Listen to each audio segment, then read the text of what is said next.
উন্নয়নশীল দেশগুলো থেকে অর্থ পাচার রোধে কঠোর আইন প্রণয়নের প্রস্তাব জানালেন প্রধান উপদেষ্টা ডক্টর মোহাম্মদ ইউনূস। রাতে জাতিসংঘের সাধারণ পরিষদের অধিবেশনে বাংলায় ভাষণ দেন প্রধান উপদেষ্টা। সেখানেই তিনি এই প্রস্তাব জানান। বলেন, ফেব্রুয়ারিতে নির্বাচনের প্রস্তুতি নিচ্ছে সরকার। আগামী নির্বাচনে যে দলে জনগণের সমর্থন পাক না কেন, সংস্কার কার্যক্রম বাস্তবায়নে আর কোনো অনিশ্চয়তার অবকাশ থাকবে না। আপনারা জানেন যে আগামী বছরের ফেব্রুয়ারি মাসে আমরা জাতীয় নির্বাচন অনুষ্ঠানের প্রস্তুতি নিচ্ছি।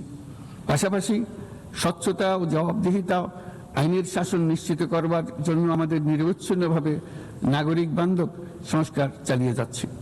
আমাদের উন্নয়ন কৌশলের কেন্দ্রবিন্দুতে রয়েছে সুশাসন, সামাজিক অন্তর্ভুক্তি ও টেকসই উন্নয়ন। বিগত দেড় দশকের অভিজ্ঞতায় আমরা দেখেছি যে জবাবদিহিতা ছাড়া যে কোনো উন্নয়ন ক্ষণস্থায়ী ও ভঙ্গুর।